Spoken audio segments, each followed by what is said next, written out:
mes papasakosime, kaip pasirinkti teisingą įmonės formą Švedijoje.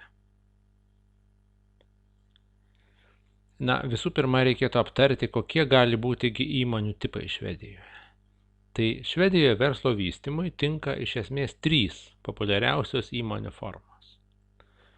Tai yra enskild firma arba švediška individuali įmonė.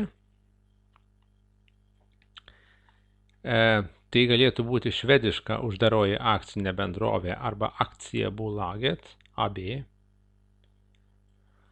O taip pat galima užsiregistruoti užsienio įmonę. Na, užsienio mes tikriausiai turime galvoje lietuvišką, pasidaryti užsienio įmonės mokestinę registraciją Švedijoje, gauti tą vadinamąjį F-skattsedel arba padaryti F-skatteregistrering.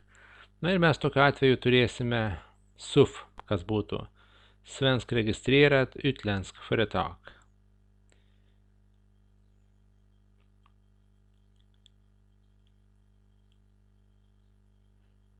Tai jei pažiūrėtume į individualią įmonę, tai ji turi štai tokius privalumus. Visų pirma, tai yra paprastas steigimas, palyginti paprastas steigimas. Po to, aišku, steigimas yra pigus, jeigu centras iš jūsų neims jokio mokesčio. Na, kita vertus, tai reiškia, kad įmonė neturės ir pavadinimo ir vadinsis jūsų vardu ir jūsų pavardę. Šiaip registracija įmonių registre Bolagsverket, jeigu jūs norite suteikti kitokį pavadinimą negu jūsų pavardė ir vardas, ji kainuoja 900 kronų. Taip pat privalumas, kad nereikia formuoti įstatinio kapitalo. Na, suprantama, yra ir šiokių tokių trūkumų.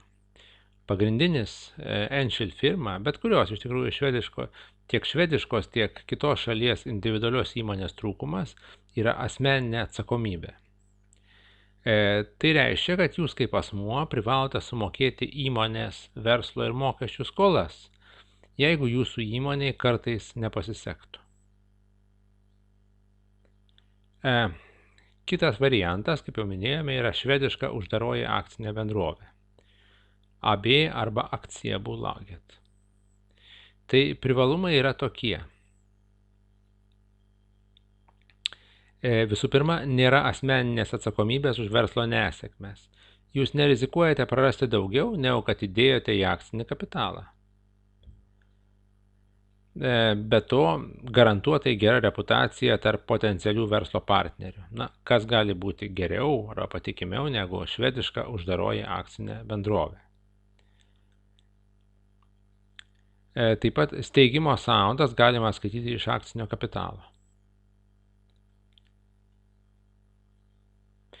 Na, be abejonės, švediška UAB, aktiebolaget, turi trūkumų. Tai visų pirma, didelis kapitalo poreikis, na, palyginti didelis kapitalo poreikis, 50 000 kronų arba 5 000 eurų tas kainuoja. Nėra taip jau visai mažai. Be to, steigimas yra palyginti brangus, na, brangiausias iš visų švediškų įmonės formų. Su mūsų mokesčiu ir registro mokesčiais tas jums iš viso kainuos apie 4300 kronų. Be abejonės, jeigu nagrinėt trūkumus toliau, tai pagrindinis turbūt trūkumas, kad būtų steigimas yra palyginti sudėtingas. Ir dar, kad jūs galite turėti bėdų su švedišku banku, atdarydami įmonės kaupiamąją sąskaitą. Paprastai bankai prašo turėti 2 valdybos narius registruotus Švedijoje. Jeigu jūs bankui tokių žmonių neduosite, tai labai tikėtina, kad sąskaitos atdaryti nepavyks ir steigimo procesas šioje vietoje užstriks.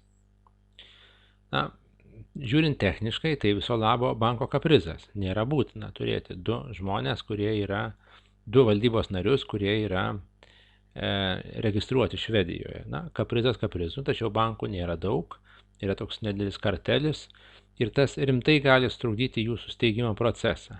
Kitaip tariant, jūs gausite dokumentus iš mūsų, tačiau įmonės įsteigti nesigaus nes jūs nepajėgsite daryti sąskaitos, įmokėti kapitalą ir gauti pažymėjimo, kad kapitalas įmokėtas.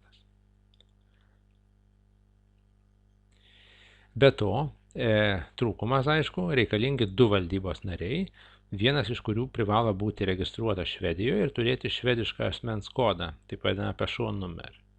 Čia jau nebe banko kaprizas, o įstatymo reikalavimas. Toks valdybos narys iš principo yra pakeičiamas tokiu särskild delgivningsmottagare, pranešimų priėmėjų, kuris tokiu atveju privalo būti registruotas Švedijoje.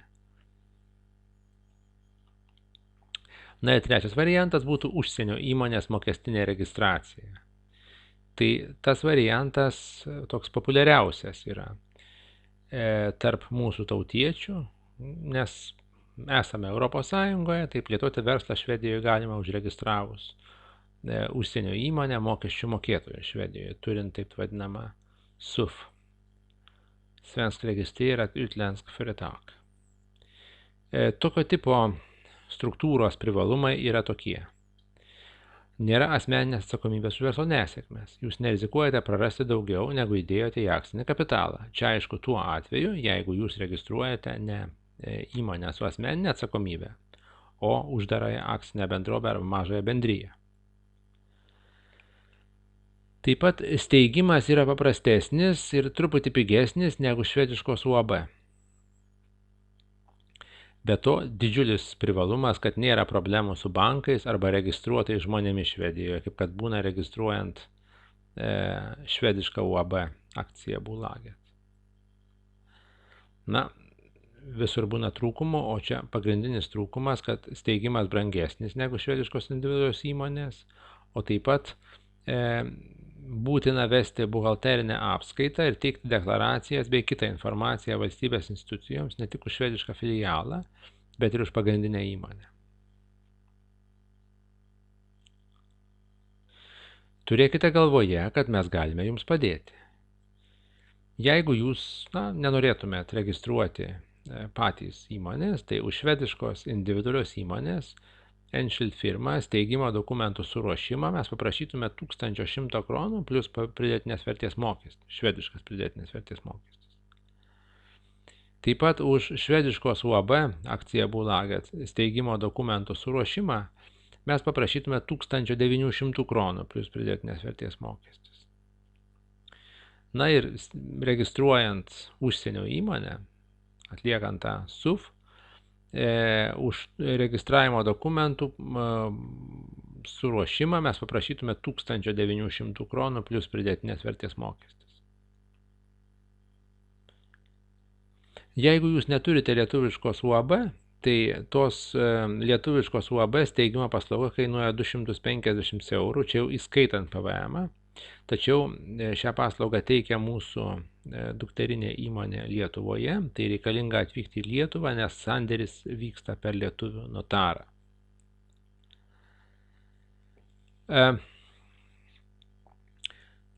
Jei jums reikia daugiau informacijos ar norite užsakyti įmonę, tai tokiu atveju aplankykite mus www.kontus-accounting.se arba paskambinkite telefonu Stokholmo telefonu 08 446 80398 arba lietuviškų telefonų 8 679 25 266.